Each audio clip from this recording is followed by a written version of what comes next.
técnico. Assim como o Haddad está sendo tratado pelo Estadão e companhia, né? O Estadão acerta de vez em quando nos editoriais contra o Supremo agora, o Lula. Tem que elogiar, o Estadão tem feito bons editoriais. Tem feito bons editoriais. Os alquimistas do Estadão parecem que estão trabalhando bem. Exato.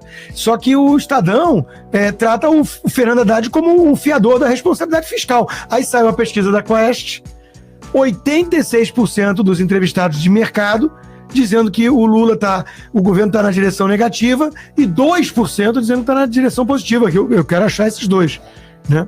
Não coloquem os seus recursos, suas economias parcas sob a administração desses imbecis. Não, eu queria que as pessoas até comentassem no chat, porque como nós não estamos no Brasil, não podemos mais ir ao Brasil, é bom ouvir as pessoas, porque eu gosto muito mais do que olhar os números agregados, eu acho que você também, mas mais interessante que os números agregados são as experiências das pessoas na ponta.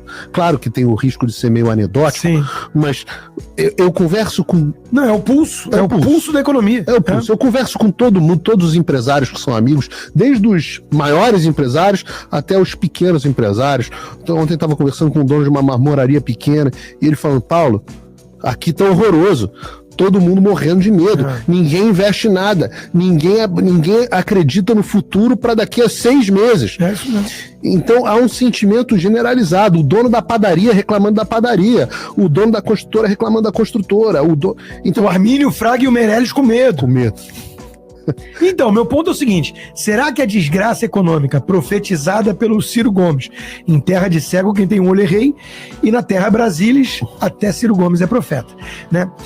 Se isso se deteriorar rápido demais, e parece que está sendo o caso, ou pelo menos tudo está sendo plantado para essa colheita, como é que fica o sistema tucanão vendo a galinha dos ovos de ouro ir pro abatedouro? É porque eu acho que isso ainda demora um pouco.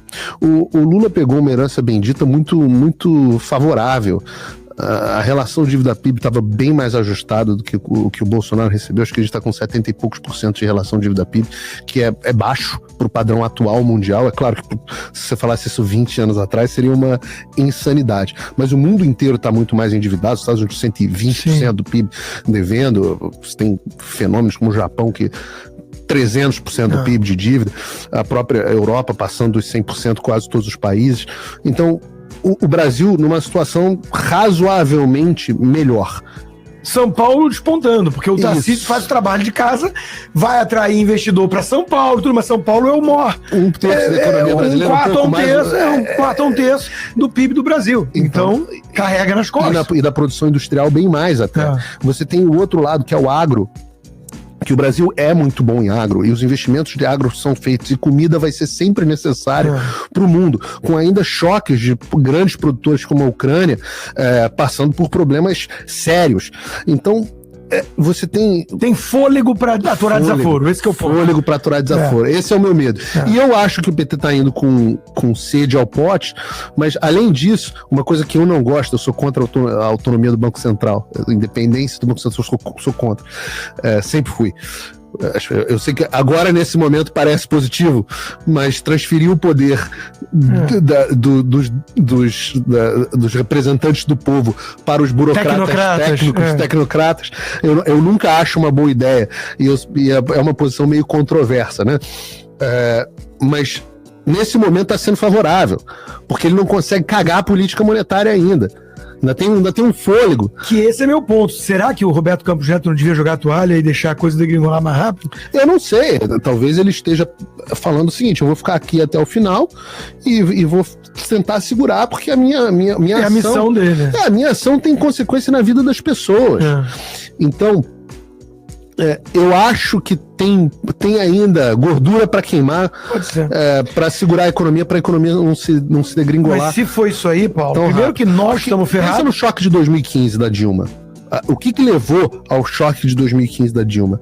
O primeiro ponto foi uma deterioração da situação fiscal que veio se acumulando desde 2011.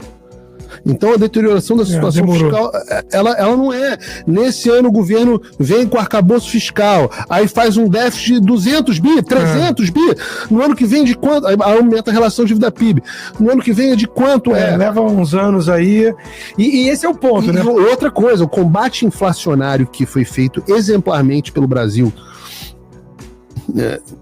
não tanto do ponto de vista de política fiscal, mas certamente do ponto de vista de política monetária no Banco Central, foi exemplo para o mundo inteiro, fizeram o que os Estados Unidos deveriam ter feito em termos de combate à inflação. A gente sabe que a inflação é uma cauda longa, então você começa a aumentar os juros agora, você tem os efeitos por daqui a 6 meses, muitas vezes, quando você começa um ciclo de aumento de juros.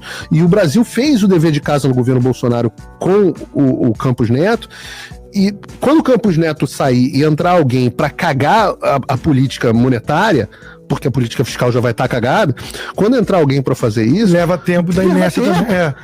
Isso é um bom ponto pelo seguinte, né? O que nós estamos falando é que nós estamos ferrados nesse cenário, porque não é uma boa notícia. Ao levar mais tempo para degringolar, o sistema tolera por mais tempo também o Lula e o Dirceu, que enquanto isso não estão de braços cruzados viajando o mundo, apesar de parecer. O Lula sim, mas o Dirceu não.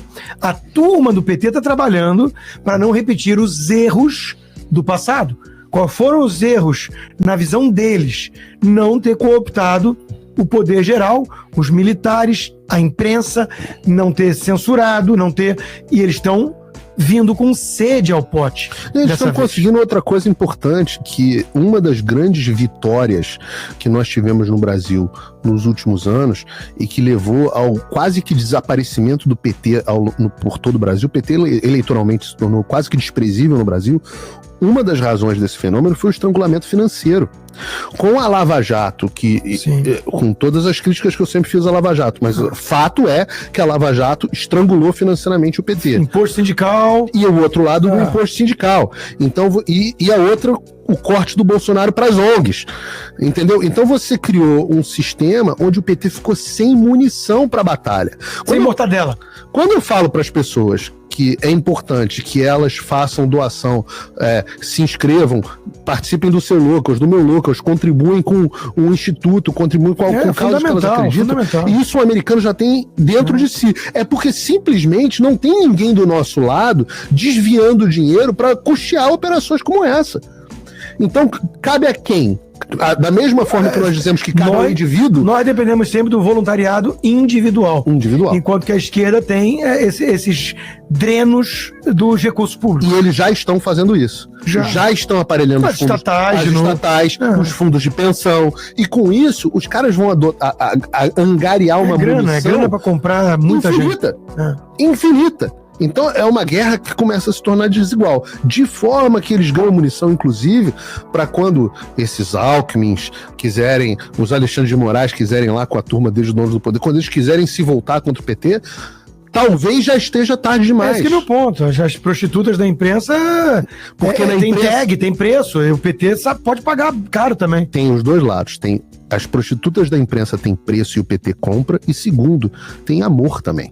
Porque na pessoa física, as redações de jornais são petistas. Eles não são tucanos, eles são petistas. E tem um outro fator aí que não dá pra deixar de fora também, mas a gente vai levar o debate então pros apoiadores, acho que agora, mas tem um outro fator aí que é o seguinte, né, cara? O Brasil tá se tornando meio que um narco-estado. Sim. Então, assim, tem... outra fonte de recurso para eles. As conversas cabulosas não são dos Faria Limers e dos empresários e barões da mídia. As conversas cabulosas com a política no Brasil se dão com o partido de extrema esquerda. Então, a Colômbia foi assim, o México foi assim. Essa história do PCC é algo para ser colocado na equação. PCC no Brasil e China... Os dois PCCs, né? Os dois PCCs. Isso é uma boa tese, né? Sim. Os dois PCCs, o risco dos dois PCCs. No Brasil, o PCC fazendo dirty job, de intimidação mesmo, aí o buraco é muito mais embaixo do que grana. O PCC brasileiro é o primeiro comando da capital e o PCC chinês é o Partido Comunista Chinês. E aí, Paulo, não tem Faria Lime aqui que enfrente isso não, cara. É o que eu acho.